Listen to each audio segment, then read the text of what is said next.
전 세계가 발칵 뒤집어졌습니다. 러시아가 유럽이 그리고 심지어 미국조차 한 나라를 향해 손을 내밀었기 때문인데요. 극동개발 1150조 프로젝트, 유럽의 무기 쇼핑, 그리고 미국의 반도체 의존. 그 나라는 늘 강대국의 각축장이었죠. 몽골도 일본도 수많은 제국의 군대가 몰려왔지만 그들은 결코 사라지지 않았습니다. 수천 년을 버텨온 민족의 DNA, 굴복하지 않는 자존심, 필요할 땐 협상하고 끝내 위기 속에서도 살아남는 생존력. 강대국들은 끝내 그들을 과소평가했지만 이제 세상은 알게 되었습니다. 작은 나라라고 무시받던 그곳이 이제는 세계 패권의 열쇠가 되었고, 사실은 가장 거대한 존재였던 나라, 그 나라는 바로 대한민국입니다. 지금부터 그 놀라운 현장 속으로 들어가 보시죠. 미국에서 날아온 충격적인 이야기 바로 시작합니다. 그리고 지금 어디에서 시청하고 계신지 댓글로 남겨주세요. 여러분의 이야기도 듣고 싶습니다. 그 전에 잠깐 1초 만에 누를 수 있는 좋아요 버튼을 꾹 눌러주시면 영상 제작에 큰 힘이 됩니다. 그럼 바로 사연 시작하겠습니다. 관세 25%의 주한미군 철수 위협까지, 이게 동맹국한테 할 짓입니까? 저는 충격받았어요. 트럼프 행정부가 한국을 압박하는 방식을 봤을 때 말입니다. 3,500억 달러 아니면 전부 철수하겠다는 최후 통첩. 안녕하세요. 프랭크 마커스입니다. 오랫동안 미군 전략사령부에서 일했고 지금은 국제안보 전문가로 활동하고 있어요. 그런데 이건 협상이 아니었습니다. 협박이었어요. 제 조국이 동맹을 이렇게 취급한다니 부끄러웠습니다. 워싱턴 DC의 그날 아침은 유난히 차가웠습니다. 백악관 브리핑룸에서 터져나온 발표는 전 세계를 경악시켰죠. 한국의 외환 보유고의 80%에 달하는 금액을 요구한다는 내용이었습니다. 저는 그 순간 제 귀를 의심했어요. 동맹국에게 이런 식으로 접근한다는 게 말이 됩니까? 더 충격적인 건 그 다음이었습니다. 거부하면 관세 폭탄을 때리고 주한미군을 철수하겠다는 협박까지 덧붙였죠. 트럼프 대통령의 발언 방식은 독특했습니다. 아니, 독특하다는 표현은 너무 점잖은 말이죠. 그의 태도는 냉정하면서도 계산적이었고 상대방의 약점을 정확히 겨냥하는 방식이었습니다.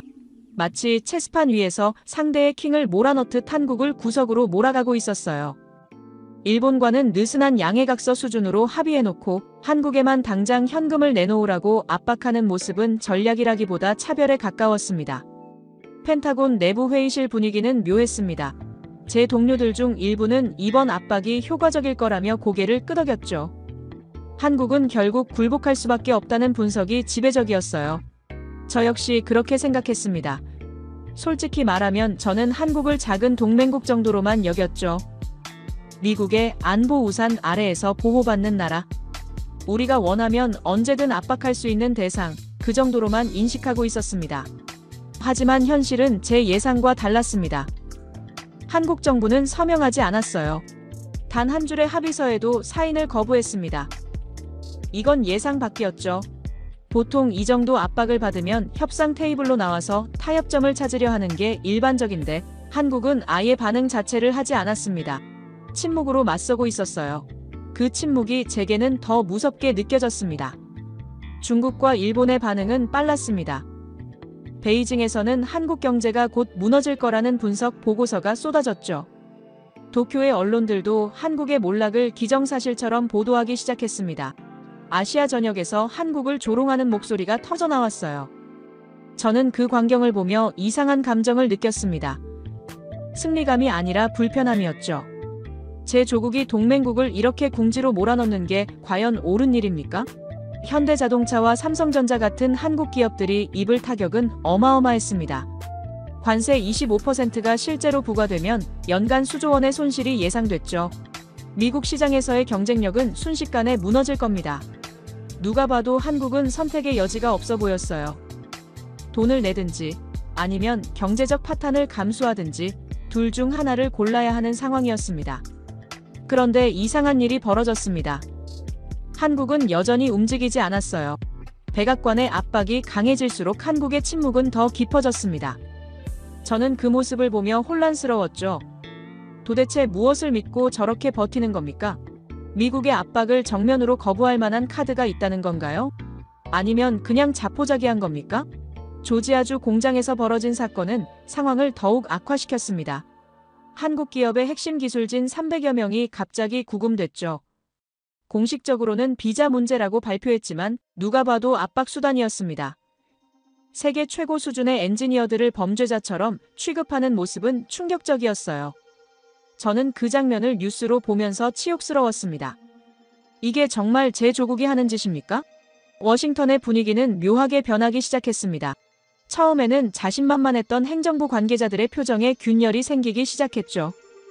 한국이 버티면 버틸수록 오히려 미국 내부에서 불안감이 커졌습니다. 동료들과의 회의에서 이상한 질문을 받기 시작했어요. 한국 없이 우리가 아시아 전략을 유지할 수 있겠냐는 질문이었습니다. 그때 처음으로 깨달았습니다. 압박을 가한 쪽이 실은 더 불안해하고 있다는 사실을요. 미국은 한국에게 돈을 요구했지만 정작 한국이 등을 돌리면 미국이 더 큰 손해를 본다는 걸 알고 있었습니다. 이건 협상이 아니었어요. 블러핑이었죠. 그런데 한국은 그 블러핑을 간파하고 있었습니다. 한국 국민들의 반응도 예상 밖이었습니다. 인터넷에 올라오는 댓글들을 보면 분노하면서도 단결하는 모습이 보였죠. 누군가는 차라리 관세를 막고 자립하자고 외쳤고 또 다른 이는 이런 동맹이라면 필요 없다고 말했습니다. 저는 그 반응들을 보며 소름이 돋았어요. 이건 단순한 여론이 아니었습니다. 생존 본능이었죠. 제가 분석했던 한국이라는 나라는 이런 나라가 아니었습니다. 미국의 압박에 순응하고 적당히 타협하며 큰 갈등 없이 넘어가는 나라라고 생각했죠. 하지만 지금 보니 완전히 잘못 알고 있었습니다. 한국은 절대 쉽게 무릎 꿇지 않는 나라였어요. 5,000년 역사 동안 수없이 침략당하고 짓밟혔지만 끝내 살아남은 이유가 있었습니다. 펜타곤 내부 보고서가 하나 제 책상 위에 올라왔습니다. 한국의 전략적 가치를 재평가한 문서였죠. 거기에는 충격적인 내용들이 담겨 있었습니다. 미 해군이 한국 조선소 없이는 군함을 제대로 유지할 수 없다는 분석, 삼성과 하이닉스 없이는 첨단 무기 체계가 마비된다는 경고, 한국의 지정학적 위치 없이는 중국과 러시아를 동시에 견제할 수 없다는 결론. 그 보고서를 읽으며 경악했습니다.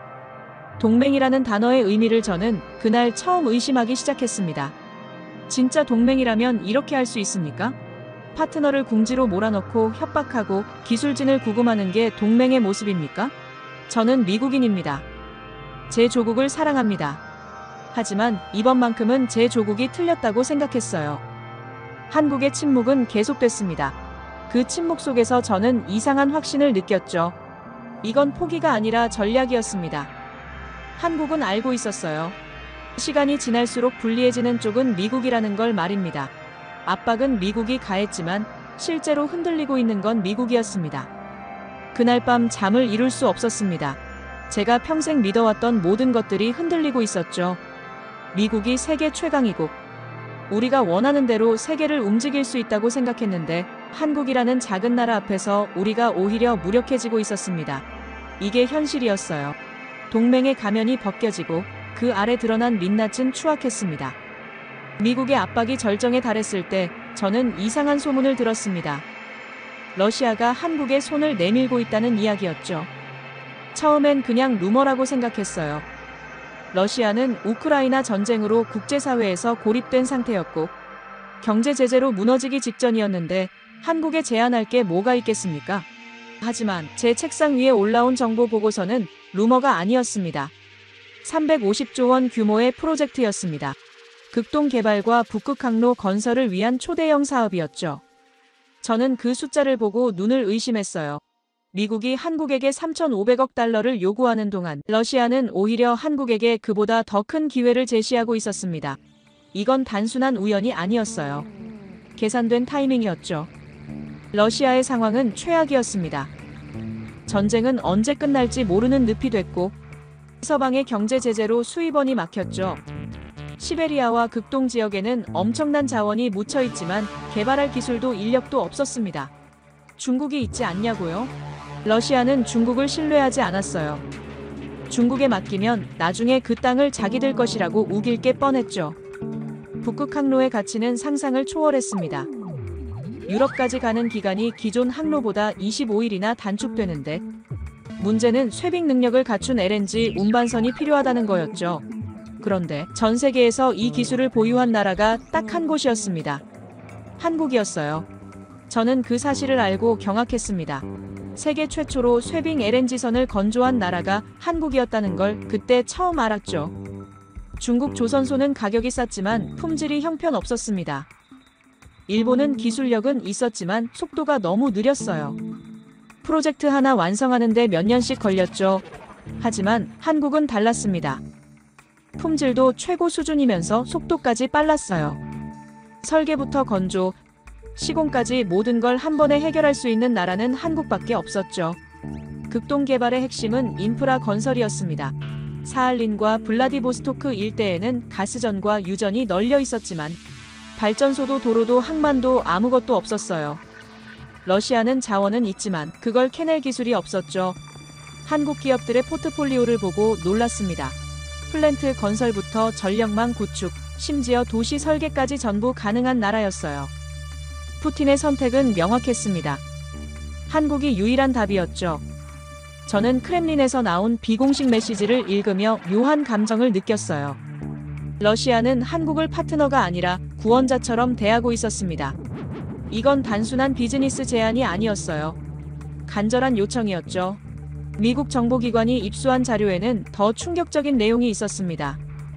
러시아 기술진들이 한국 엔지니어들을 선생님이라고 부른다는 거였어요.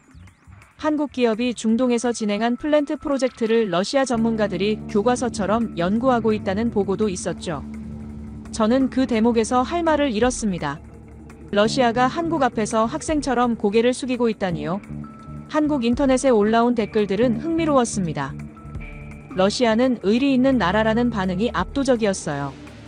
과거 한국 방산 기술의 상당 부분이 러시아에서 왔다는 얘기도 나왔죠. 미국이 기술 이전을 거부할 때 러시아는 흔쾌히 협력했다는 기억들이 되살아나고 있었습니다. 한국이 미국만 보던 시대는 끝났다는 댓글도 수없이 올라왔어요. 혼란스러웠습니다. 미국이 한국을 압박하는 동안 러시아는 한국에게 기회를 주고 있었죠. 어느 쪽이 진짜 파트너입니까? 협박하는 동맹과 손 내미는 적국, 이 아이러니한 상황을 어떻게 설명해야 할까요? 답을 찾을 수 없었습니다. 러시아의 태도에는 계산이 깔려 있었습니다. 한국을 끌어들이면 서방의 제재를 우회할 수 있고 극동 개발로 경제를 살릴 수 있으며 무엇보다 중국을 견제할 수 있었죠. 한국이라는 카드는 러시아에게 생존의 열쇠였어요. 푸틴은 그걸 정확히 알고 있었습니다. 한국 조선업계의 반응은 조심스러웠습니다. 350조는 매력적이었지만 미국의 눈치를 봐야 했죠. 하지만 미국이 관세 폭탄과 철군 위협으로 한국을 압박하자 분위기가 바뀌었어요. 어차피 미국이 우리를 이렇게 대한다면 다른 선택지를 고려해야 하지 않겠냐는 목소리가 나오기 시작했습니다. 저는 한국 기업들의 기술 수준을 다시 조사했습니다. 놀라웠어요. 쇠빙선 기술은 기본이고 해상 풍력 발전, 수소 플랜트, 심지어 해저 터널 건설까지 가능했죠. 이런 기술들이 극동 개발에 그대로 적용될 수 있었습니다. 러시아가 한국을 찾은 이유가 명확했어요. 대체 불가능했던 겁니다. 미국 국무부는 긴장하기 시작했습니다. 한국이 러시아 제안을 받아들이면 아시아 전략 전체가 흔들릴 수 있었죠. 저는 워싱턴의 회의에서 이런 논의를 직접 들었어요. 한국을 더 압박해야 하는지 아니면 유화책으로 돌아서야 하는지 의견이 분분했습니다. 하지만 결론은 나지 않았죠. 극동 개발은 단순한 인프라 사업이 아니었습니다. 지정학적 판도를 바꿀 수 있는 프로젝트였어요. 한국이 러시아와 손잡으면 유럽까지 이어지는 새로운 경제 벨트가 만들어집니다. 북한을 통과하는 철도가 깔리면 한반도는 대륙과 해양을 잇는 허브가 되죠. 미국 입장에서는 악몽이었습니다. 러시아의 제안에는 또 다른 의미가 숨어 있었습니다. 한국 기술이 없으면 러시아는 극동을 개발할 수 없고 북극 항로도 포기해야 했어요. 이건 러시아의 미래가 한국 손에 달렸다는 뜻이죠. 그 사실을 깨닫고 소름이 돋았습니다. 한국이 선택하느냐 마느냐에 따라 러시아의 운명이 갈린다니요. 한국 국민들의 반응은 흥미로웠습니다. 350조를 받는 게 아니라 벌 수 있다는 점에 주목했죠. 미국은 돈을 내라고 하고 러시아는 돈을 벌게 해준다는 대비가 명확했어요. 어느 쪽이 진짜 파트너인지 답은 뻔했습니다. 저는 그날 밤 러시아 관련 보고서를 다시 읽었습니다. 한국 없이는 극동도, 북극 항로도 불가능하다는 결론이 반복됐죠. 미국이 한국을 압박하는 동안 러시아는 한국의 가치를 정확히 알고 있었습니다. 누가 더 현명한 겁니까? 저는 답을 알고 있었지만 인정하고 싶지 않았어요. 제 조국이 한국을 대하는 방식이 틀렸다는 걸 받아들이기 힘들었죠. 브뤼셀에서 날아온 보고서는 충격적이었습니다. 유럽이 무기를 대량으로 구매하기 시작했다는 내용이었는데 놀라운 건 그들이 찾는 곳이 미국이 아니라 한국이라는 점이었어요. 저는 나토 본부에서 오랜 시간 일했던 사람입니다. 유럽의 안보 구조를 누구보다 잘 알고 있었죠. 그런데 지금 벌어지는 상황은 제 모든 지식을 무너뜨리고 있었습니다. 유럽은 오랫동안 평화를 유지하는 데 집중해왔습니다. 1차 대전과 2차 대전을 겪으며 전쟁의 참혹함을 뼈저리게 느꼈기 때문이었죠. 그래서 선택한 전략이 미국의 안보를 의존하고 자체 군대는 최소화하는 것이었어요. 러시아의 위협은 미군이 막아주고 자기들은 경제 발전에만 신경 쓰면 됐습니다. 이 구조는 수십 년간 완벽하게 작동했어요. 하지만 동유럽에서 벌어진 전쟁이 모든 걸 바꿔버렸습니다. 유럽 국가들은 공포에 떨기 시작했죠. 러시아가 정말로 침공할 수 있다는 현실을 목격했고 미국만 믿고 있을 수 없다는 위기감이 폭발했어요. 독일은 국방비를 2배로 늘렸고 폴란드는 군대를 재건하기 시작했습니다. 프랑스와 영국도 군비 확충에 나섰죠. 그런데 트럼프의 등장이 상황을 더욱 악화시켰습니다. 그는 나토 회원국들을 향해 국방비를 더 내라고 압박했어요. 미국이 왜 유럽을 지켜줘야 하냐는 식이었죠. 유럽 지도자들은 당황했습니다. 70년 넘게 유지되던 동맹의 기초가 흔들리고 있었는데 이건 단순한 협상이 아니었어요. 미국이 유럽을 버릴 수도 있다는 신호였습니다. 유럽의 선택지는 명확했습니다. 자체 군사력을 키워야 했어요. 문제는 무기를 어디서 구하느냐였죠. 당연히 미국산 무기가 1순위였습니다. F-355 전투기와 에이브럼스 전차는 검증된 무기였으니까요. 하지만 미국 방산업체들은 납기가 너무 길었어요.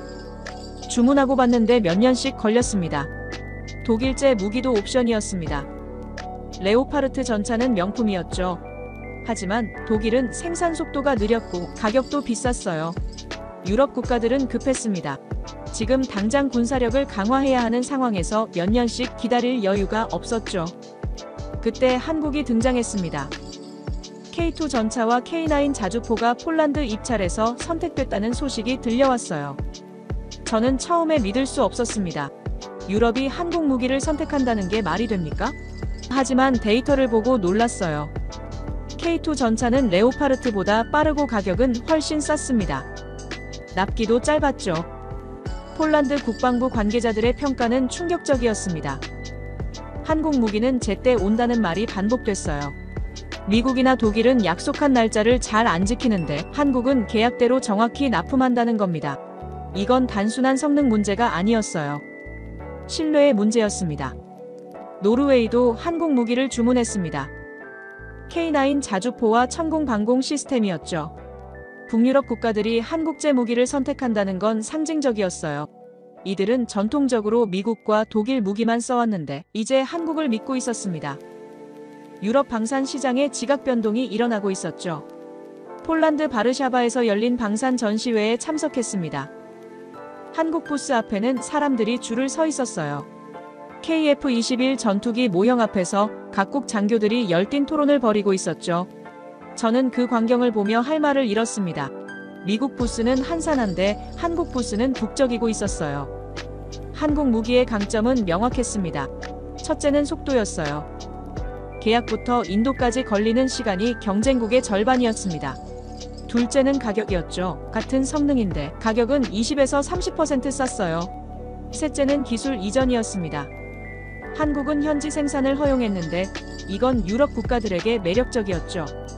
루마니아와 체코도 한국과 협상에 들어갔습니다. 동유럽 국가들은 급박했어요. 러시아 국경에 인접한 이들은 하루빨리 군사력을 키워야 했는데 한국이 유일한 해답이었습니다. 저는 부쿠레슈티에서 열린 회의에 참석했는데 루마니아 국방장관이 한국 무기 없이는 독자 방위가 불가능하다고 말하는 걸 직접 들었어요. 영국도 움직이기 시작했습니다. 한국산 군수품을 검토 중이라는 소식이 들려왔죠. 영국은 자존심이 강한 나라입니다. 자국 방산 산업을 자랑스러워하는데 그런 영국마저 한국을 주목하고 있었어요. 이건 단순한 구매가 아니었습니다. 인정이었죠. 저는 혼란스러웠습니다. 제가 평생 믿어왔던 구도가 무너지고 있었어요. 미국이 세계 최고의 무기를 만들고 유럽은 그걸 사는 구조가 당연하다고 생각했는데 지금은 한국이 그 자리를 차지하고 있었습니다. 이게 어떻게 가능한 겁니까? 한국 방산의 성장 속도는 놀라웠습니다. 10년 전만 해도 한국은 무기 수입국이었어요. 그런데 지금은 세계 10위권 무기 수출국이 됐습니다. 이 속도는 전례가 없었죠. 중국도 이렇게 빠르게 성장하지 못했어요. 일본은 아예 무기 수출 자체를 안 하고요. 폴란드 장교 한 명이 제게 말했습니다. 한국 무기는 실전에서 검증됐다고 했어요. K9 자주포가 동유럽 전선에서 사용됐는데 성능이 기대 이상이었다는 겁니다. 정확도와 사거리 모두 완벽했다고 했죠. 저는 그 말을 듣고 소름이 돋았어요. 한국 무기가 유럽 전장에서 평화를 지키고 있다니요. 유럽 국가들의 한국 무기 구매는 단순한 거래가 아니었습니다. 전략적 파트너십이었어요. 한국은 무기만 파는 게 아니라 기술도 이전하고 유지보수도 지원했습니다.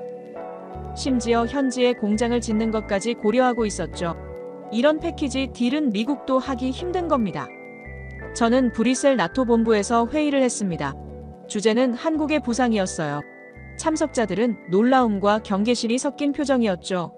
한국이 유럽 안보에 이렇게 큰 역할을 하게 될 줄 누가 예상했겠습니까? 심지어 일부는 한국을 나토 파트너로 끌어들이자는 제안까지 나왔습니다. 한국 인터넷 댓글들은 흥미로웠습니다. 한국은 무기 팔고 반도체 팔고 평화 유지 영업을 하자는 반응이 많았어요. 자부심이 넘쳤죠. 과거 무기를 수입하던 나라가 이제는 유럽의 안보를 책임지고 있다는 사실에 국민들이 자랑스러워하고 있었습니다. 저는 깨달았습니다. 유럽의 무기 쇼핑은 단순히 군비 확충이 아니었어요. 세계 질서의 변화였습니다. 미국 중심의 안보 체제에 균열이 생기고 한국이 그 틈을 파고들고 있었죠.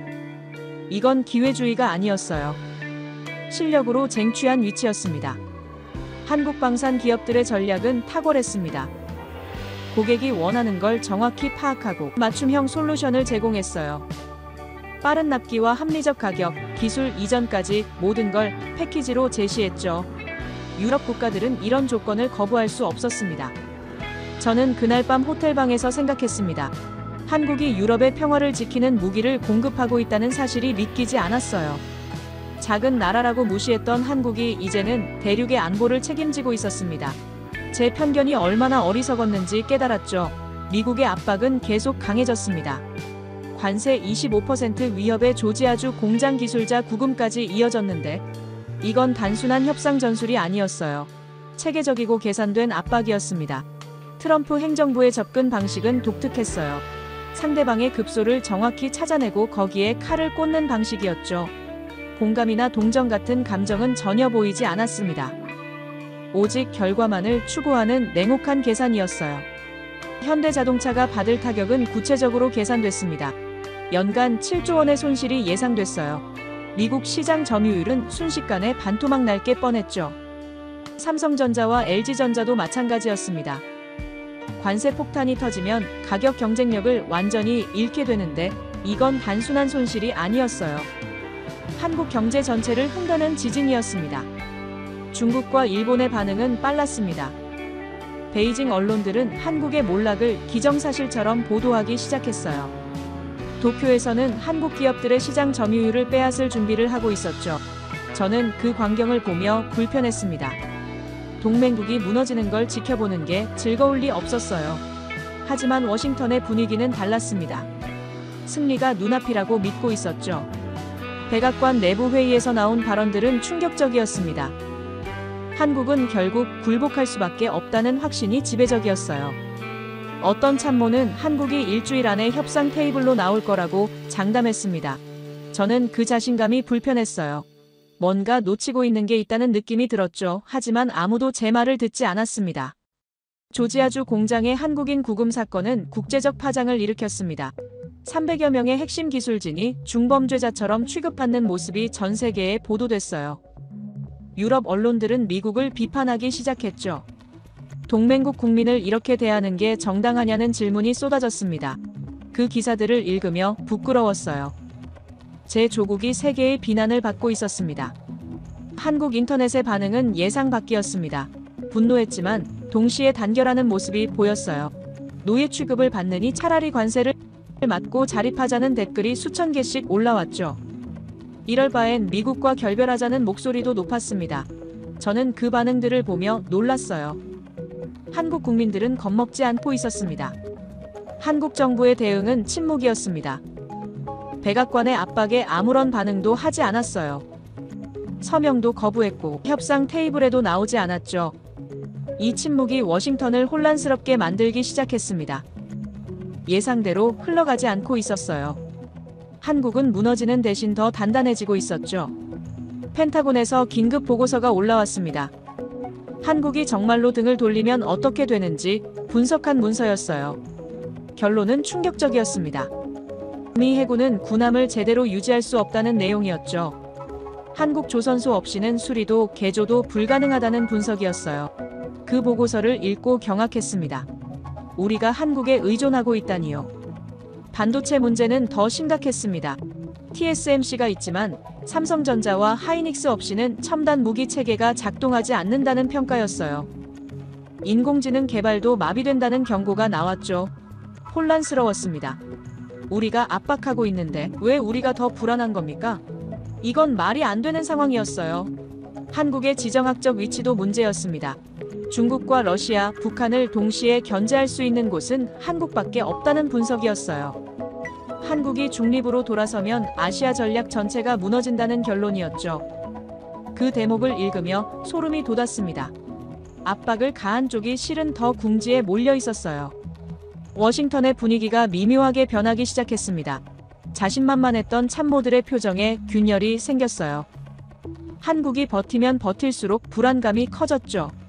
누군가는 한국과의 협상 방식을 재고해야 한다고 말하기 시작했습니다. 하지만 트럼프의 태도는 변하지 않았어요. 그는 여전히 한국이 굴복할 거라고 믿고 있었습니다. 제 동료 한 명이 제게 조용히 말했습니다. 이번 압박은 실패할 거라고 했어요. 한국은 예상보다 훨씬 강하고 우리는 생각보다 약하다는 분석이었죠. 저는 그 말에 동의했습니다. 하지만 공개적으로는 말할 수 없었어요. 워싱턴에서 한국 편을 드는 건 위험한 일이었습니다. 한국 기업들의 반응도 흥미로웠습니다. 현대차는 미국 공장 철수를 검토하기 시작했어요. 삼성전자도 투자 계획을 재조정하고 있었죠. 이건 빈말이 아니었습니다. 진짜로 준비하고 있었어요. 저는 그 보고를 받고 놀랐습니다. 한국은 협상 카드가 아니라 실제 행동으로 맞서고 있었죠. 한국 국민들의 불매 운동도 시작됐습니다. 미국산 제품에 대한 거부감이 커지고 있었어요. 이건 정부 주도가 아니라 자발적인 움직임이었죠. 저는 그 광경을 보며 두려웠습니다. 한국 국민들이 정말로 단결하면 미국 기업들이 타격을 입을 게 뻔했어요. 쇠사슬로 묶인 한국 기술자들의 이미지는 전 세계에 퍼졌습니다. 그 사진 한 장이 미국의 이미지를 추락시키고 있었어요. 동맹을 이렇게 대하는 나라를 누가 믿겠습니까? 유럽과 아시아 국가들이 미국을 의심하기 시작했죠. 그 파장을 보며 깨달았습니다. 우리가 한국을 압박하면서 동시에 우리 자신을 고립시키고 있다는 거요. 미국 내부에서도 비판이 나오기 시작했습니다. 일부 의회 의원들이 한국에 대한 과도한 압박을 문제 삼기 시작했어요. 실리콘밸리 기업들도 우려를 표명했죠. 삼성과 하이닉스 없이는 반도체 공급망이 마비된다는 경고였습니다. 저는 그 반응들을 보며 확신했어요. 압박을 가한 쪽이 오히려 흔들리고 있다는 걸요. 한국의 침묵은 계속됐습니다. 그 침묵이 점점 더 무거워지고 있었어요. 저는 깨달았습니다. 이건 포기가 아니라 전략이라는 걸요. 한국은 알고 있었습니다. 시간이 지날수록 불리해지는 쪽은 미국이라는 걸 말입니다. 쇠사슬을 쥔 손이 미국이었지만 진짜 묶인 건 미국의 자존심이었어요. 저는 그날 밤 사무실에서 혼자 생각했습니다. 동맹을 위협한 건 우리였고 침묵으로 맞선 건 한국이었어요. 그런데 왜 우리가 더 불안한 겁니까? 답은 명확했습니다. 한국 없이는 우리도 버틸 수 없기 때문이었죠. 한국의 진짜 무기는 총이나 미사일이 아니었습니다. 제가 펜타곤 지하 회의실에서 받아든 기밀 보고서에는 충격적인 내용이 담겨 있었어요. 미국의 군사력이 한국의 3가지 기술에 완전히 의존하고 있다는 분석이었죠. 반도체와 조선, 그리고 전력 인프라였습니다. 그 보고서를 읽으며 손이 떨렸어요. 우리가 한국을 압박하고 있는데 정작 우리가 한국 없이는 아무것도 할 수 없다는 사실이 드러나고 있었습니다. 반도체 문제는 가장 심각했습니다. 삼성전자와 하이닉스가 생산하는 디램과 낸드 플래시 없이는 현대 무기 체계가 작동하지 않았어요. 미국의 최신 전투기에도 한국산 반도체가 들어갑니다. 인공지능 무기 시스템은 말할 것도 없었죠. 저는 실리콘밸리 전문가들과 화상회의를 했는데 그들의 표정은 어두웠습니다. 한국 반도체 공급이 끊기면 미국 첨단 산업 전체가 마비된다는 경고였어요. TSMC가 있지 않냐고 반문할 수 있습니다. 하지만 현실은 달랐어요. 타이완 기업 하나로는 전 세계 수요를 감당할 수 없었죠. 더 큰 문제는 메모리 반도체였습니다. 이 분야에서 삼성과 하이닉스의 점유율은 70%가 넘었어요. 대체제가 없다는 뜻입니다. 저는 데이터를 보며 경악했죠. 우리가 압박하고 있는 나라가 실은 우리의 생명줄을 쥐고 있었어요. 인공지능 개발 경쟁에서 반도체는 핵심이었습니다. 중국과의 기술 패권 다툼에서 미국이 이기려면 안정적인 반도체 공급이 필수였어요. 그런데 그 공급처가 우리가 지금 협박하고 있는 한국이었죠. 이건 모순이었습니다. 한쪽에서는 돈을 뜯어내려 하고 다른 쪽에서는 기술 지원을 간청하고 있었어요. 조선 산업은 더욱 충격적이었습니다. 미 해군이 한국 조선소에 의존하고 있다는 사실을 저는 몰랐어요. 군함 건조는 물론이고 수리와 개조까지 한국 기술이 필요했습니다. 미국 조선소들은 이미 경쟁력을 잃은 지 오래였죠. 가격도 비싸고 기간도 오래 걸렸어요. 반면 한국 조선소는 빠르고 정확했습니다. 한국의 조선 기술은 세계 최고 수준이었습니다. LNG 운반선은 물론이고 군함과 잠수함까지 건조할 수 있었어요. 특히 쇄빙선 기술은 독보적이었죠. 북극 항로가 열리면서 이 기술의 가치는 천문학적으로 올라갔습니다. 저는 해군 제독 한 명과 비공식 대화를 나눴는데 그의 말이 충격적이었어요. 한국 조선소가 문을 닫으면 미 해군 함대 유지가 불가능하다는 고백이었습니다. 미국 조선소의 현실은 참담했습니다. 수십 년간 투자를 게을리한 결과였어요. 숙련 인력도 부족하고 설비도 노후화됐죠. 군함 한 척 건조하는데 한국의 2배 시간이 걸렸습니다. 가격도 터무니없이 비쌌어요. 저는 그 비교 자료를 보며 한숨이 나왔습니다. 우리가 자랑하던 해군력이 실은 한국 기술 위에 세워진 거였어요. 전력 인프라는 눈에 보이지 않지만 가장 중요한 무기였습니다. 안정적인 전력 공급 없이는 반도체 공장도 데이터 센터도 작동하지 않아요. 한국은 이 분야에서 독보적이었죠. 전력망 안정성과 효율성에서 세계 최고 수준이었습니다. 정전이 거의 발생하지 않는 나라였어요. 저는 에너지 전문가들의 보고서를 읽었습니다. 한국의 전력 인프라 기술은 수출 가능한 수준이라는 내용이었어요. 중동과 동남아시아 국가들이 한국 기업의 전력망 구축을 맡기고 있었죠. 이건 단순한 건설이 아니었습니다. 국가의 혈관을 만드는 일이었어요.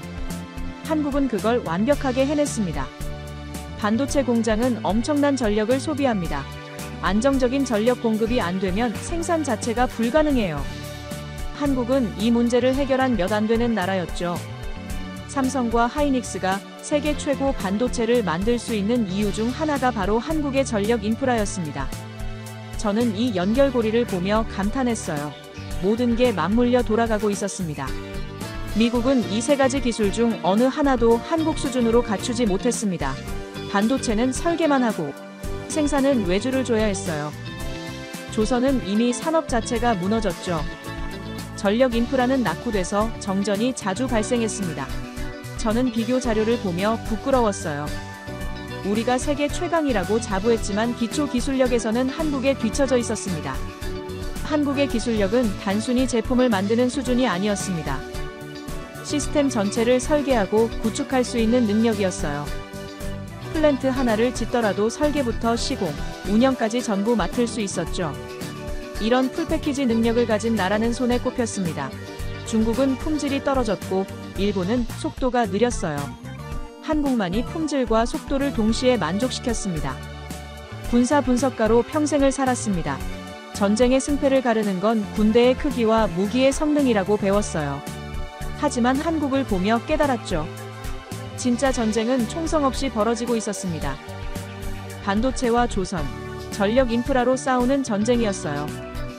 그 전쟁에서 한국은 이미 승리하고 있었습니다. 미국 국방부 내부에서 논쟁이 벌어졌습니다. 한국을 계속 압박해야 하는지 아니면 협력 관계로 돌아가야 하는지 의견이 갈렸어요. 강경파는 한국이 결국 굴복할 거라고 주장했죠. 하지만 현실주의자들은 달랐습니다. 한국 없이는 미국도 버틸 수 없다는 냉정한 분석을 내놓았어요. 저는 후자 쪽이었습니다. 한국은 미사일 대신 전기를 무기로 삼았습니다. 전차 대신 반도체를 선택했어요.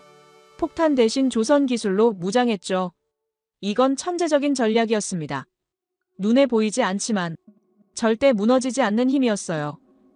저는 인정할 수밖에 없었습니다. 한국은 보이지 않는 무기를 가진 나라였어요. 실리콘밸리 최고 경영자들이 워싱턴을 방문했습니다. 그들의 메시지는 명확했어요. 한국과의 관계를 개선하라는 요구였죠. 삼성과 하이닉스 없이는 인공지능 개발이 불가능하다는 경고였습니다. 저는 그 회의에 배석했는데 분위기가 살벌했어요. 기업들이 정부를 압박하고 있었습니다. 한국 기술의 진짜 무서운 점은 대체 불가능하다는 거였습니다. 다른 나라로 바꿀 수 없었어요. 기술 수준도 문제지만 구축된 생태계를 옮기는 건 불가능에 가까웠죠. 수십 년간 쌓아온 노하우와 인프라를 하루아침에 복제할 순 없었습니다. 저는 그 사실을 깨닫고 두려웠어요. 우리가 한국을 잃으면 모든 걸 잃는 거였습니다. 저는 그날 밤 사무실에서 보고서를 다시 읽었습니다. 총과 미사일보다 무서운 게 기술이라는 문장이 눈에 들어왔어요. 한국은 그 기술을 완벽하게 장악하고 있었죠. 이제 총성 없는 전쟁에서 한국이 최강이었습니다. 저는 인정했어요. 한국은 눈에 보이지 않는 무기로 세계를 지배하고 있었습니다. 지도 위에 찍힌 작은 반도를 보면서 경멸했던 기억이 납니다. 한반도는 그저 중국과 일본 사이에 끼인 약소국 정도로만 여겼죠. 하지만 그건 완전히 잘못된 판단이었어요. 그 작은 땅덩어리가 실은 세계를 움직이는 심장이었다는 걸 깨닫는데 오랜 시간이 걸렸습니다. 펜타곤 전략실에서 받은 지정학 분석 보고서는 충격 그 자체였어요. 한국의 위치가 우연이 아니라 신이 준 전략 무기라는 결론이었습니다. 중국과 러시아, 북한을 동시에 견제할 수 있는 지점은 전 세계에서 한국밖에 없었습니다. 이건 단순한 지리적 이점이 아니었어요. 전략적 절대 우위였죠. 베이징에서 700km, 블라디보스토크에서 800km, 평양에서 200km 거리에 위치한 나라였습니다. 세강대국의 급소를 동시에 겨눌 수 있는 유일한 지점이었어요. 미국의 아시아 전략은 전적으로 한국에 의존하고 있었습니다. 주한미군 기지가 없으면 중국 견제가 불가능했어요. 러시아 극동 함대를 감시하는 것도 한국 없이는 어려웠죠. 북한 위협에 대응하는 것은 말할 것도 없었습니다. 한국이라는 전략 거점을 잃으면 미국의 태평양 지배력 전체가 흔들리는 구조였어요. 타이완 문제도 한국과 직결돼 있었습니다. TSMC를 보호하려면 한국의 협력이 절실했어요. 중국이 타이완을 공격할 경우 한국 기지에서 출격하는 전력이 핵심이었죠. 한국 없이는 타이완 방어 자체가 불가능하다는 시뮬레이션 결과가 나왔습니다. 국방부 전략가들은 이 사실을 잘 알고 있었어요. 한국의 위치는 공격과 방어를 동시에 가능하게 했습니다. 중국 입장에서 한국은 목에 걸린 가시였어요. 한반도에 미군이 주둔하는 한 베이징은 편히 잠들 수 없었죠. 러시아도 마찬가지였습니다. 극동 개발을 하려면 한국과의 관계가 중요했어요. 북한은 더 말할 것도 없었죠. 한국이 주도권을 쥐고 있었습니다. 5,000년 역사가 증명하는 생존력이 놀라웠습니다. 수없이 침략당하고 짓밟혔지만 끝내 살아남은 나라였어요. 몽골 제국도 명나라도 청나라도 한국을 완전히 삼키지 못했죠. 일본 제국도 결국 실패했습니다. 이건 우연이 아니었어요. 한국인들의 DNA에 새겨진 생존 본능이었습니다. 협상력과 전투력, 그리고 지능을 동시에 갖춘 민족이었습니다. 강할 때는 싸우고 약할 때는 협상하는 유연함이 있었어요. 하지만 결코 굴복하지 않는 자존심도 있었죠. 임진왜란 때 7년을 버텼고 한국전쟁 때도 살아남았습니다. 국제통화기금 외환위기도 극복했어요. 이런 나라를 압박으로 무너뜨릴 수 있다고 생각한 게 오만이었습니다. 한국 인터넷에 올라온 댓글이 인상적이었습니다. 강대국 사이에 낀 나라가 아니라 강대국을 통제하는 알박기라는 표현이었어요. 정확한 분석이었죠.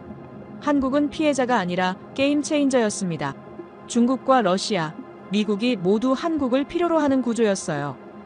지정학적 가치는 시간이 갈수록 높아지고 있었습니다. 중국의 부상으로 인태 지역 긴장이 고조되면서 한국의 중요성은 더 커졌어요. 러시아의 극동 개발도 한국 없이는 불가능했죠. 북극 항로가 열리면 한국의 전략적 가치는 천문학적으로 올라갈 예정이었습니다. 미 국방부 내부 문서에는 한국을 절대 잃어서는 안 되는 전략 자산 1순위로 분류하고 있었습니다. 독일이나 영국보다 중요도가 높았어요. 일본과 동급이거나 그 이상이었죠. 한국이 중립으로 돌아서면 아시아 전체의 힘의 균형이 무너진다는 평가였습니다. 중국 군사 전략가들도 한국의 가치를 정확히 알고 있었습니다. 한반도가 중국 편으로 기울면 태평양 진출이 가능해지고 미국 편에 서면 베이징이 봉쇄된다는 분석이었어요. 그래서 중국은 한국을 끌어들이려고 막대한 투자를 해왔죠. 경제적 유인책으로 한국을 움직이려 했습니다. 러시아도 마찬가지였습니다. 극동 개발의 성패가 한국 참여 여부에 달려 있었어요. 350조 프로젝트를 제시한 이유가 바로 지정학적 가치 때문이었죠. 한국이 러시아와 손잡으면 중국을 견제할 수 있고 미국의 압박에서도 자유로워질 수 있었습니다. 북한 문제도 한국의 지정학적 위치와 직결돼 있었습니다. 평양 정권은 한국이라는 완충지대 때문에 존재할 수 있었어요. 한국이 무너지면 북한도 고립되고 중국과 미국이 직접 대치하는 구도가 됩니다. 그래서 주변국 모두가 한반도 현상 유지를 원했죠. 타이완 해협 유사시 시나리오를 분석한 적이 있습니다. 한국 기지 없이는 미군 작전이 불가능하다는 결론이 나왔어요. 일본 기지만으로는 거리가 너무 멀었죠. 한국의 오산 공군기지와 평택 해군기지가 핵심이었습니다. 한국의 협조 없이는 타이완 방어 자체가 성립하지 않았어요. 한반도는 해양 세력과 대륙 세력이 충돌하는 지점이었습니다. 역사적으로 이 땅은 늘 강대국의 각축장이었어요. 하지만 한국은 그 와중에도 살아남았고 이제는 오히려 강대국들을 조율하는 위치에 올라섰습니다. 피해자에서 중재자로 변신한 거였죠. 신이 준 선물이라는 표현이 과장이 아니었습니다. 이렇게 완벽한 전략적 위치를 가진 나라는 드물었어요. 지브롤터 해협도 보스포루스 해협도 한반도의 가치에는 미치지 못했습니다. 바다와 대륙을 동시에 통제할 수 있고 세 강대국을 견제할 수 있는 유일한 지점이었어요. 한국 국민들은 이 가치를 본능적으로 알고 있었습니다. 그래서 미국의 압박에도 흔들리지 않았던 거예요. 굴복하면 전략적 가치를 잃고 버티면 오히려 가치가 올라간다는 걸 깨닫고 있었죠. 이건 5천년 생존의 지혜였습니다. 군사 분석가로서 평생을 살면서 지정학의 중요성을 배웠습니다. 하지만 한국만큼 완벽한 사례는 본 적이 없었어요. 작은 영토이지만 전략적 가치는 대륙급이었죠. 적은 인구이지만 영향력은 초강대국 수준이었습니다. 한국의 위치 자체가 무기였어요. 그날 밤 워싱턴 사무실에서 세계 지도를 펼쳐놓고 오래 바라봤습니다. 한반도를 중심으로 동아시아 전체가 움직이고 있었어요.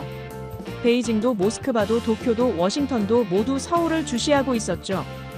작은 반도가 세계 질서의 중심이었습니다. 인정할 수밖에 없었어요. 한국은 강대국에 낀 약소국이 아니라 강대국을 견제하는 초강대국이었습니다. 반전은 예상보다 빨리 찾아왔습니다. 미국이 한국을 더 강하게 압박할수록 오히려 워싱턴 내부에서 균열이 커졌어요. 백악관의 자신감은 한 달도 못 가 흔들리기 시작했죠. 펜타곤에서 올라온 긴급 보고서들은 충격적이었습니다. 한국이 정말로 등을 돌리면 미국이 입을 타격이 상상을 초월한다는 내용이었어요. 압박을 가한 쪽이 실은 더 궁지에 몰려 있었습니다. 해군 참모총장 보좌관과 나눈 비공식 대화가 기억납니다. 그는 조심스럽게 말했어요. 한국 조선소가 문을 닫으면 태평양 함대 유지가 불가능하다고 했죠. 군함 수리 일정이 이미 한국 업체와 계약돼 있었고 대체할 곳이 없다는 고백이었습니다. 미국 조선소들은 가격도 비싸고 기술력도 뒤처져서 경쟁이 안 됐어요. 한국 없이는 세계 최강 해군이 제대로 작동하지 않는 구조였습니다. 관세 25%가 실제로 부과되면 한국 기업들이 타격받는 게 당연해 보였습니다. 하지만 실제로 계산해보니 미국 기업들의 손실이 더 컸어요. 삼성과 하이닉스에서 반도체를 못 받으면 애플과 구글의 생산 라인이 멈춥니다. 현대차가 철수하면 조지아와 엘라베마 공장 노동자 수만 명이 일자리를 잃죠. 누가 더 손해입니까? 답은 명확했습니다. 실리콘밸리 최고 경영자들이 워싱턴을 찾아왔습니다. 그들의 표정은 심각했어요. 한국과의 갈등을 당장 해결하라는 압박이었죠. 인공지능 개발 경쟁에서 뒤처지면 중국에 추월당한다는 경고였습니다. 삼성 반도체 없이는 최신 데이터 센터 구축이 불가능하다는 분석도 나왔어요. 기업들이 정부를 압박하는 상황이 벌어졌습니다. 한국의 침묵은 계속됐습니다. 어떤 협상 제안도 받아들이지 않았어요. 서명은 커녕 대화조차 거부했죠. 이 태도가 워싱턴을 더욱 당황하게 만들었습니다. 보통 이 정도면 타협점을 찾으려 움직이는데 한국은 미동도 하지 않았어요. 그 침묵 속에 담긴 자신감이 두려웠습니다. 미국 내부에서 책임 공방이 시작됐습니다. 누가 이런 무리한 압박을 제안했느냐는 논쟁이었어요. 국무부와 국방부가 서로를 비난했죠. 상무부는 경제적 손실을 우려했습니다. 트럼프의 최측근들조차 전략을 재검토해야 한다고 말하기 시작했어요. 행정부 내부가 흔들리고 있었습니다. 한국 인터넷 댓글들은 흥미로웠습니다. 버티는 게 힘이라는 말이 반복됐어요. 죽고자 하면 살고 살고자 하면 죽는다는 고전적 표현도 나왔죠. 25% 관세를 막고 자립하자는 결연한 의지도 보였습니다. 한국 국민들은 겁먹지 않고 있었어요. 오히려 단결하고 있었습니다. 한국 기업들의 움직임도 본격화됐습니다. 현대차는 미국 공장 철수를 실제로 검토하기 시작했어요. 삼성전자는 신규 투자 계획을 전면 재검토했죠. LG도 마찬가지였습니다. 이건 협박이 아니라 진짜 준비였어요. 미국 내 한국 기업 투자액이 500조를 넘는다는 계산이 나왔습니다. 그게 전부 사라질 위기였죠. 의회에서 공청회가 열렸습니다. 한국에 대한 과도한 압박이 미국 국익에 도움이 되느냐는 질문이 나왔어요. 야당 의원들은 행정부를 강하게 비판했죠. 여당 의원들조차 우려를 표명했습니다. 동맹을 이렇게 대하는 게 옳으냐는 근본적 의문이 제기됐어요. 나토 동맹국들도 반응했습니다. 유럽 지도자들이 미국의 한국 압박 방식을 비판하기 시작했어요. 동맹국을 저렇게 대하면 우리도 다음 타깃이 될 수 있다는 불안감이었죠.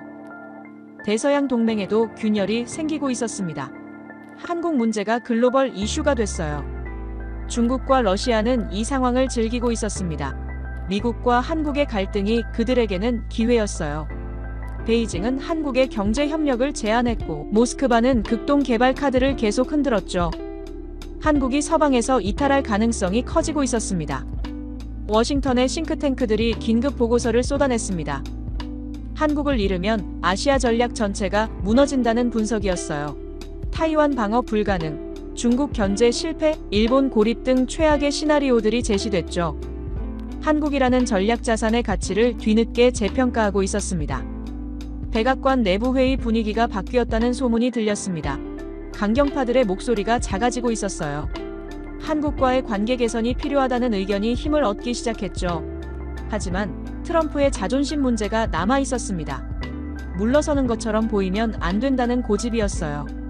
미국 언론들도 입장을 바꾸기 시작했습니다. 초반에는 한국이 떼를 쓴다는 식으로 보도했는데 이제는 미국의 전략 실패를 지적하고 있었어요.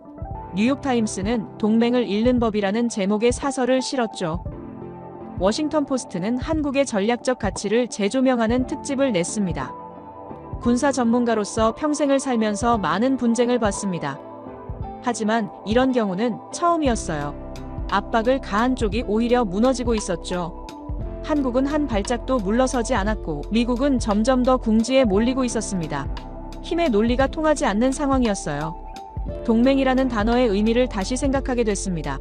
진짜 동맹은 힘으로 억누르는 게 아니라 신뢰로 유지되는 거였어요. 미국은 그 기본을 잊고 있었죠. 한국을 하위 파트너로 보는 오만함이 이 사태를 초래했습니다. 동등한 파트너로 대했어야 했어요. 결론은 명확해지고 있었습니다. 한국 없이는 미국도 버틸 수 없다는 사실이었어요. 반도체와 조선, 지정학적 가치까지 모든 면에서 한국은 대체 불가능했습니다. 압박은 미국이 가했지만 실제로 흔들린 건 미국이었죠. 미국인으로서 인정하기 힘들었지만 사실이었습니다. 세계가 움직이는 방향이 명확해졌습니다. 모든 시선이 한국을 향하고 있었어요. 러시아 크렘린에서는 극동 개발, 청사진을 펼쳐놓고 한국 기업 이름을 하나하나 호명하고 있었습니다. 브뤼셀 나토 본부에서는 한국 무기 없이는 유럽 방위가 불가능하다는 보고서가 회람되고 있었어요. 워싱턴 펜타곤에서는 한국 기술 의존도를 줄일 방법을 찾다가 결국 불가능하다는 결론에 도달했습니다. 세 대륙이 동시에 한국을 필요로 하고 있었어요. 모스크바 국제공항에서 목격한 장면이 기억납니다. 러시아 에너지 장관이 한국 건설사 대표단을 맞이하는 모습이었는데 그 태도가 놀라웠어요. 동등한 파트너가 아니라 상급자를 대하는 것처럼 보였습니다. 350조 프로젝트는 이미 시작 단계에 들어가고 있었어요. 한국 없이는 시베리아 가스전도 북극 항로도 손댈 수 없다는 게 러시아의 현실이었습니다. 유럽 각국 국방장관들이 서울을 방문하는 빈도가 늘어났습니다. 폴란드에 이어 루마니아가, 노르웨이에 이어 핀란드가 한국 무기를 주문하고 있었어요. 독일조차 한국과의 방산 협력을 검토하기 시작했습니다. 레오파르트의 나라가 K2 전차를 연구하고 있다는 게 믿어집니까? 유럽의 안보 지도가 한국을 중심으로 다시 그려지고 있었어요. 미국 국방부 복도에서 동료들과 마주칠 때마다 느끼는 분위기가 달라졌습니다. 한국에 대한 태도가 바뀌고 있었어요. 압박 대상에서 필수 파트너로, 하위 동맹에서 전략적 핵심으로 인식이 전환되고 있었습니다. 누군가는 조용히 말했어요. 우리가 한국을 잃으면 중국이 이긴다고 했습니다. 세계경제포럼에서 발표된 보고서는 충격적이었습니다. 한국의 기술 생태계가 없으면 글로벌 공급망이 붕괴된다는 분석이었어요. 반도체부터 배터리, 디스플레이부터 조선까지 한국이 차지하는 비중이 상상 이상이었습니다. 작은 나라라고 무시했던 곳이 세계 경제의 심장이었어요. 중국 전략가들의 표정이 심각해지는 걸 봤습니다. 베이징 싱크탱크에서 나온 보고서에는 한국 변수라는 단어가 반복됐어요. 한국이 어느 쪽에 서느냐에 따라 아시아 패권 게임의 승패가 갈린다는 분석이었습니다. 중국은 막대한 자본을 쏟아부으며 한국을 끌어들이려 했지만 성공하지 못했어요. 일본 정부 관계자들도 당황하고 있었습니다. 오랫동안 한국을 경쟁 상대로만 봤는데 이제는 협력 없이는 살아남기 힘든 구조가 됐어요. 도쿄에서 열린 경제회의에서 한국 기업 초청 순서가 미국 기업보다 앞섰다는 소식도 들렸습니다. 이건 단순한 프로토콜 변화가 아니었어요. 힘의 서열이 바뀌고 있었습니다. 국제 언론들의 헤드라인이 바뀌었습니다. 한국의 부상이라는 표현이 한국의 지배로 변했어요. 이코노미스트는 한국이 세계에서 가장 영향력 있는 중견국이라고 평가했습니다. 파이낸셜 타임스는 한국 없이는 어떤 강대국도 버틸 수 없다는 특집을 냈어요. 세계가 인정하고 있었습니다. 미국 의회 청문회에서 증언했던 날이 기억납니다. 한국의 전략적 가치에 대해 설명하는 자리였는데 의원들의 눈빛이 진지했어요. 여야를 막론하고 한국을 잃어서는 안 된다는데 동의했습니다. 누군가는 질문했어요. 한국이 정말 그렇게 중요합니까? 대답은 간단했습니다. 한국은 대체 불가능합니다. 워싱턴 싱크탱크들이 앞다퉈 한국 연구를 시작했습니다. 어떻게 이렇게 짧은 시간에 필수 국가가 됐는지 분석하고 있었어요. 기술력과 전략적 위치, 국민성과 역사까지 모든 요소를 파고들었습니다. 결론은 놀라웠어요. 한국의 성공은 우연이 아니라 필연이었다는 분석이었습니다. 실리콘밸리 투자자들이 서울행 비행기를 타고 있었습니다. 한국 스타트업에 투자하고 한국 기업과 파트너십을 맺으려는 움직임이었어요. 누군가는 말했습니다. 미래 기술은 한국에 있다고 했습니다. 인공지능도 배터리도 바이오도 한국이 선도하고 있다는 평가였어요. UN 안전보장이사회에서 한국의 목소리가 커졌습니다. 비상임 이사국이지만 영향력은 상임 이사국 수준이었어요. 러시아 문제든 중동 문제든 한국의 입장이 중요해졌습니다. 중재자로서의 위상이 확립되고 있었어요. G7 정상회의에 한국 대통령이 초청됐을 때 분위기를 봤습니다. 형식적 초대가 아니었어요. 실질적 파트너로 인정받고 있었습니다. 주요 의제마다 한국의 의견을 물었고 한국의 참여 없이는 결정을 내리지 않았어요. 세계 질서의 중심이 이동하고 있었습니다. 나토 사무총장이 서울을 방문했을 때 한 말이 인상적이었습니다. 한국은 이제 글로벌 안보의 핵심 파트너라고 했어요. 아시아를 넘어 유럽 안보에도 기여하고 있다는 평가였습니다. 이건 외교적 수사가 아니었어요. 현실이었습니다. 중동 국가들도 한국을 주목하고 있었습니다. 원전과 플랜트, 스마트시티까지 한국 기술을 원했어요. 사우디아라비아 왕세자가 직접 한국 기업들을 초청했다는 소식도 들렸습니다. 중동의 미래를 한국과 함께 만들고 싶다는 메시지였어요. 아프리카와 남미에서도 한국 모델을 연구하고 있었습니다. 어떻게 짧은 시간에 선진국이 됐는지 배우고 싶어 했어요. 한국 개발 경험이 교과서가 되고 있었습니다. 세계은행과 국제통화기금도 한국 사례를 모범으로 제시하고 있었어요. 평생을 미국 중심으로 세계를 바라봤던 전략가로서 인정하기 힘든 현실이었습니다. 하지만 데이터는 거짓말하지 않았어요. 한국은 더 이상 선택받는 나라가 아니었습니다. 세계가 의존하는 나라였어요. 러시아도 유럽도 미국도 모두 한국 없이는 버틸 수 없는 구조가 완성됐습니다. 미국인으로서 부끄럽지만 동시에 감동했습니다. 작은 나라가 이렇게 클 수 있다는 사실이 놀라웠어요. 강대국에 둘러싸여 있지만 오히려 강대국을 움직이는 위치에 올라섰습니다. 이게 진짜 힘이었어요. 군사력이 아니라 기술력, 영토가 아니라 전략적 가치, 그것이 한국의 무기였습니다. 이제 확신합니다. 21세기 세계 질서를 흔드는 주인공은 미국도 중국도 러시아도 아닙니다. 바로 한국입니다. 세계가 한국만 찾는 시대가 열렸어요. 이건 일시적 현상이 아닙니다. 구조적 변화입니다. 앞으로 수십 년간 한국의 영향력은 더 커질 것입니다.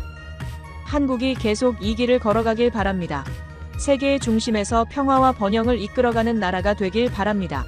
작은 반도에서 시작해 세계를 움직이는 힘이 된 한국의 미래가 기대됩니다. 제 이야기를 끝까지 들어주셔서 감사합니다. 모두 안녕히 계세요. 오늘의 사연 어떻게 들으셨나요? 동맹이란 이름 아래 벌어진 압박과 협박, 하지만 그 속에서도 드러난 건 한국의 단단한 힘이었습니다. 350조 프로젝트에서 유럽의 무기 선택에서 그리고 반도체와 조선, 전력 인프라까지 강대국조차 무시할 수 없는 존재로 자리 잡은 한국의 모습이었죠. 결국 세계가 움직이는 방향 속에서 이 작은 반도가 던지는 무게는 상상을 뛰어넘고 있습니다. 그러나 앞으로도 이 길이 순탄할지 아니면 또 다른 도전이 기다리고 있을지는 아무도 모릅니다. 여러분은 어떻게 생각하시나요? 한국이 진짜 세계 질서의 열쇠가 될 수 있을까요? 아니면 또 다른 시험대가 기다리고 있을까요? 여러분의 생각을 아래 댓글에 남겨주세요.